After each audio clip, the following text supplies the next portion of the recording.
¿Cómo te va? ¿Qué tal? ¿Cómo estás, Ricardo? Bueno, efectivamente, esta es una semana en que va a haber noticias muy importantes. Digamos que a pesar de que el tema de la pandemia, como decías vos, ha tomado muchísimo espacio naturalmente dentro de los medios y que da la impresión que el tema de la deuda, como ha habido tantas prórrogas, ya no forma parte de la principal noticia, esta semana sí, sin lugar a dudas, va a haber importantes noticias sobre eso. Le voy a pedir al director que ponga una placa, porque esta primer placa que vamos a poner, en realidad la pregunta es, bueno, ¿se acaba el tiempo? Y en realidad hoy, probablemente cuando el programa salga al aire, porque nosotros grabamos a la tarde, ya esté vencido el acuerdo de confidencialidad que tiene el gobierno con los bonistas. Sí. Y teóricamente el 19, o sea que puede ser que conozcamos algo de cómo es la oferta. Y el 19 vencería esa oferta. Si finalmente no hay otra prórroga, que yo supongo ya sería extender demasiado la cuestión, ya de hecho se ha ido muy a la larga, entonces el 22 se anunciarían los resultados y el 25 entraría en vigencia.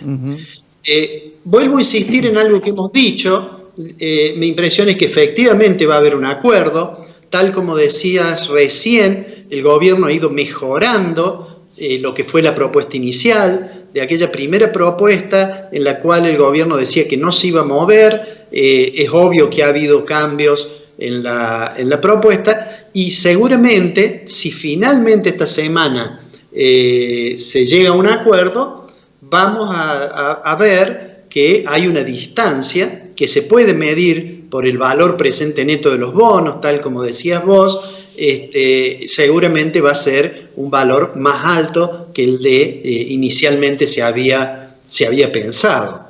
Y habrá que ver inmediatamente después cómo se trabaja con los bonos que han sido emitidos bajo legislación argentina y también cómo prosiguen las conversaciones con el Fondo Monetario, que a nivel discursivo ha dado mucho apoyo a que se trate de cerrar el frente externo, porque obviamente esto aparece como una necesidad muy importante.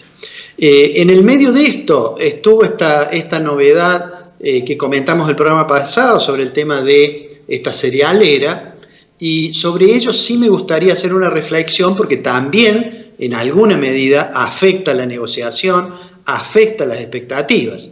Entonces, en la placa siguiente vamos a plantearnos lo siguiente. Digamos, la empresa ya anunció que va a ir a la justicia, es decir, va a ir a cuestionar la legalidad del procedimiento que ha adoptado el gobierno, ¿no es cierto?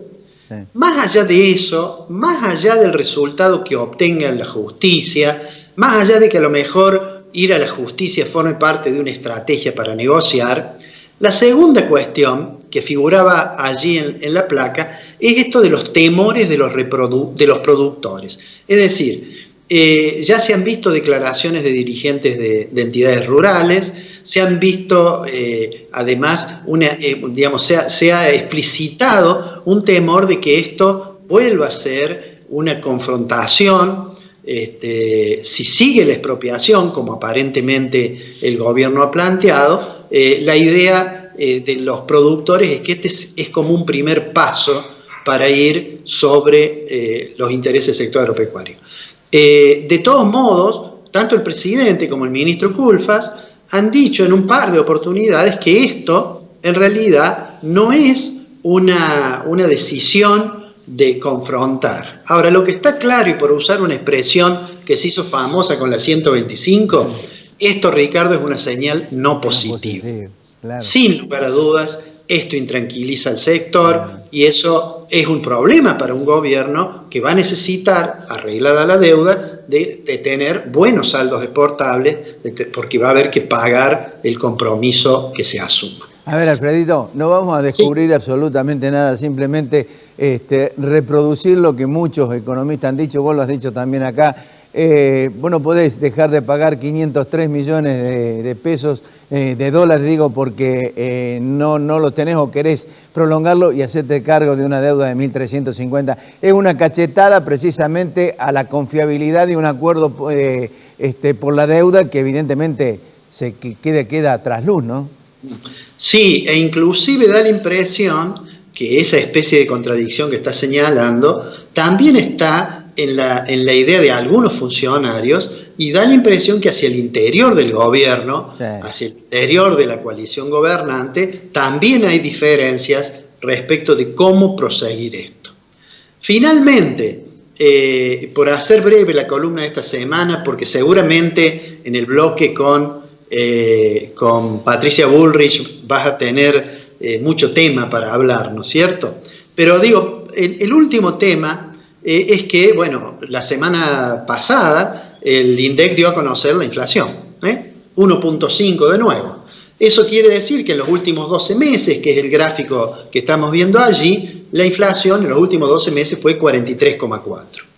Quería mostrar esto porque claramente si uno mira cómo fue la variación interanual, mes a mes, de diciembre de 2019 en adelante, uno ve que va bajando, Y esto ha llevado a que algunos funcionarios, he escuchado, tengan alguna expectativa de que el tema de la inflación no va a ser el principal problema a la salida.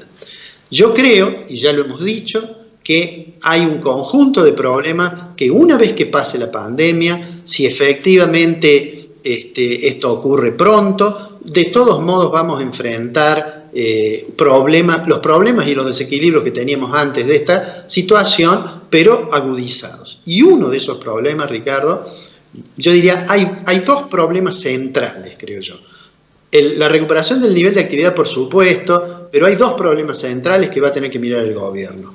Uno es qué ocurre con el tipo de cambio, claramente qué es lo que ocurre con el tipo de cambio, porque con la expansión monetaria el riesgo es que si no hay prudencia monetaria y fiscal, caminemos directamente hacia una situación en que haya problemas en el mercado cambiario o que haya problemas en los precios.